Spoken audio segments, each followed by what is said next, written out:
Salam dalam nama Tuhan Yesus Kristus. Saudara-saudara, kita akan belajar firman Tuhan, khususnya dari kitab 1 Petrus. Dan malam hari ini kita akan memulai dari 1 Petrus pasal pertama, ayat pertama sampai ayat yang kedua. Nah, pertama-tama dulu kita mau mengetahui siapakah penulis dari kitab 1 Petrus ini, kapan dan kepada siapa diberikan surat ini, apa latar belakangnya dan tujuan penulisan dari kitab 1 Petrus ini. Kalau kita bertanya siapa penulisnya, jelas sekali sesuai dengan nama kitabnya, Petrus. Kita bisa melihat di ayat yang pertama, di situ dikatakan dari Petrus, Rasul Yesus Kristus. Petrus atau disebut juga adalah Simon. Dia ini adalah salah satu dari 12 murid Tuhan Yesus. Bahkan dia adalah salah satu murid yang paling dekat dengan Tuhan Yesus Kristus. Ada 3 murid yang paling dekat dengan Tuhan Yesus, yaitu Yakobus, Yohanes, dan Petrus. Dan kalau kita melihat Petrus dipakai luar biasa oleh Tuhan untuk melayaninya.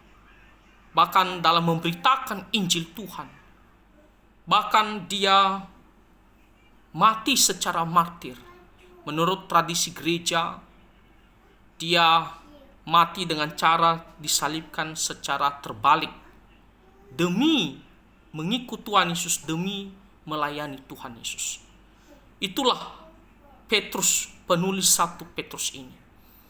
Dan surat ini ditulis sekitar antara 62 sampai 64 Masehi. Dan kalau kita bertanya kepada siapakah diberikan surat 1 Petrus ini, di sini kita melihat di ayat yang pertama, di kalimat selanjutnya dikatakan kepada orang-orang pendatang yang tersebar di Pontus, Galatia, Kapadokia, Asia Kecil, dan Bitinia. Orang-orang pendatang, artinya orang-orang yang merantau di situ atau menjadi orang asing di situ, yaitu di beberapa tempat. Di situ dikatakan di Pontus, Galatia, Kapadokia, Asia Kecil, dan Bitinia. Nah, semua nama-nama tempat ini, kalau kita melihat di zaman modern ini, itu ada di daerah Turki.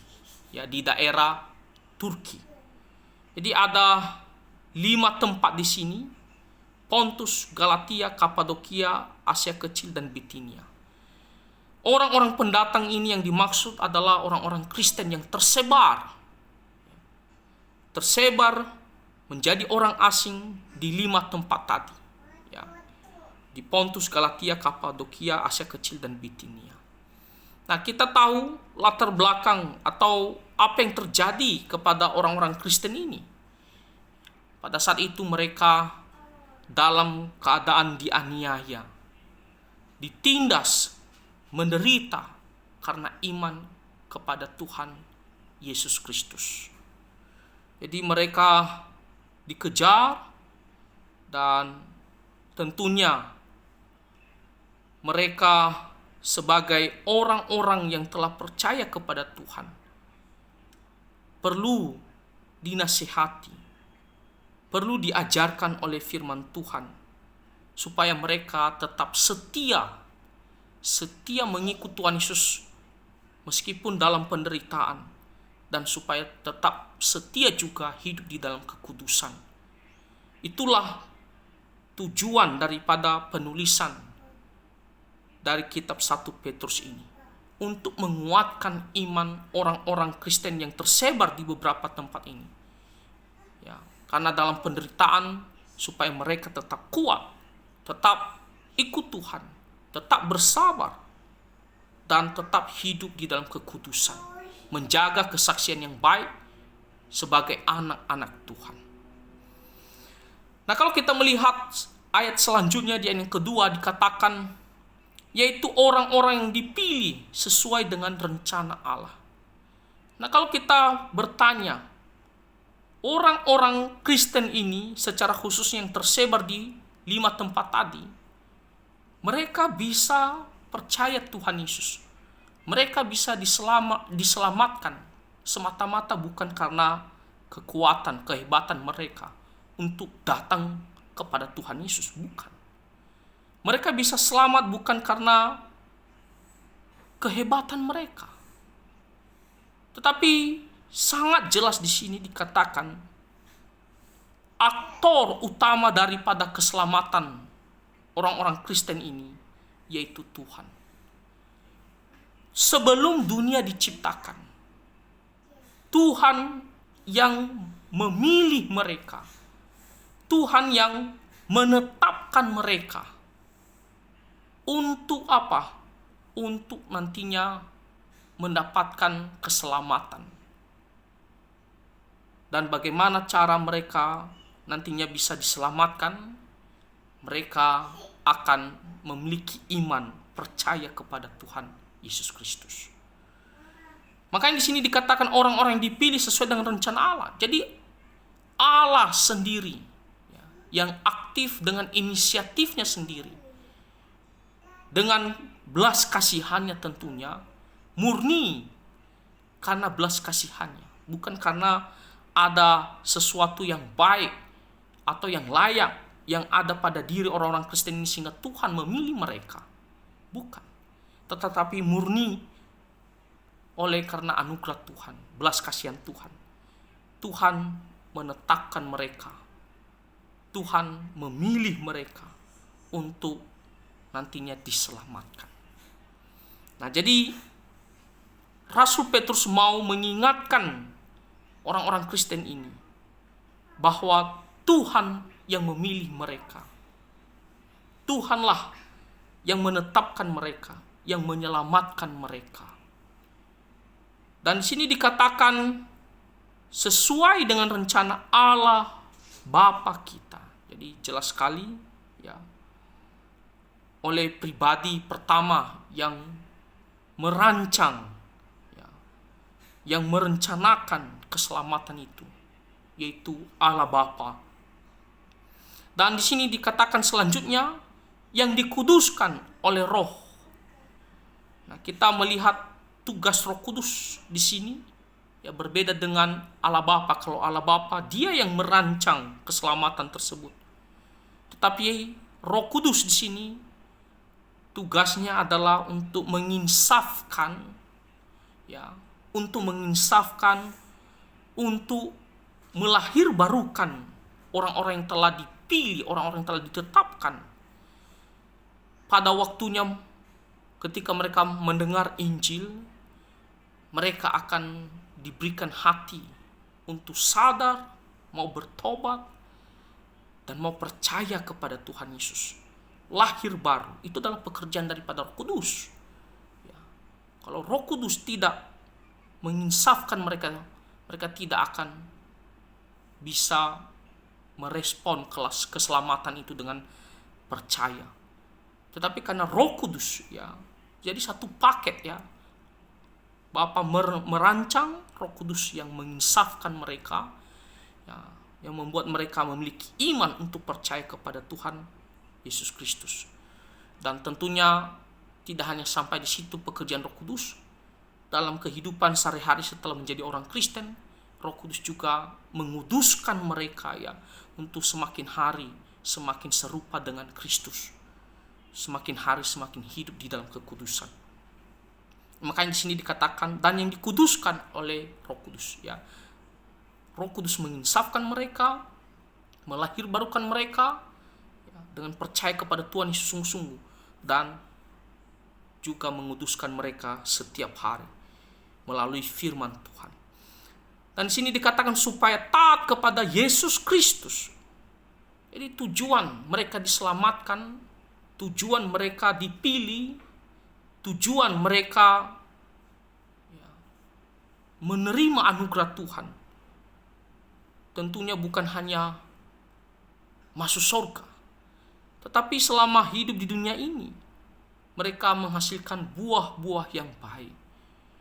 Buah-buah yang berkenan kepada Tuhan, yaitu taat kepada Tuhan Yesus Kristus, taat kepada firman Tuhan. Ya. Apa yang menjadi kehendak Tuhan Yesus, tunduk. Jadi bukti bahwa sudah diselamatkan, bukti bahwa sudah menerima anugerah daripada Tuhan, yaitu menghasilkan ketaatan, perbuatan yang baik. Ya. Jadi orang Kristen selama hidup di dunia ini harus menunjukkan bahwa dia sudah diselamatkan dengan cara taat kepada perintah Tuhan Yesus Kristus. Dan di sini dikatakan dan menerima percikan darahnya. Nah, kita tahu bahwa oleh darah Kristus kita ini mendapatkan pengampunan dosa. Kita bisa mendapatkan pengampunan dosa. Dosa-dosa kita bisa dihapuskan. Dosa-dosa kita dimaafkan karena darah Kristus yang kudus, yang tercurah di atas kayu salib.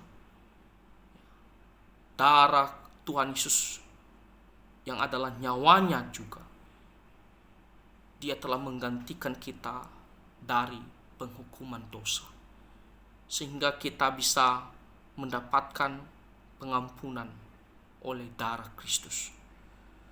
Jadi tidak ada orang yang mendapatkan pengampunan atau bebas daripada penghukuman dosa jikalau tidak menerima penyucian daripada darah Kristus. Satu-satunya cara kita bisa diampuni melalui pengorbanan Tuhan Yesus di atas kayu salib. Lalu di kalimat selanjutnya dikatakan kiranya kasih karunia dan damai sejahtera makin melimpah atas kamu.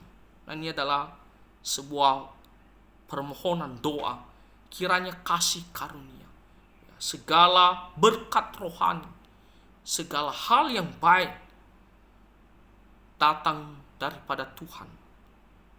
Dikatakan di sini dan damai sejahtera, suatu ketenangan di dalam hati kita, di dalam jiwa kita, tak ada rasa takut, makin melimpah atas kamu. Artinya semakin banyak, semakin banyak.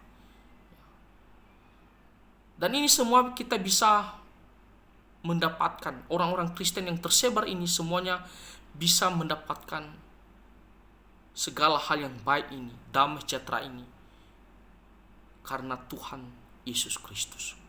Ya, karena kita terlebih dahulu sudah diampuni dosanya, diperdamaikan dengan Tuhan, dan kita bisa mendapatkan suatu status yang sangat istimewa, yaitu menjadi anak-anaknya. Jadi segala hal yang baik kita bisa dapatkan karena kita telah berada di dalam Tuhan Yesus Kristus.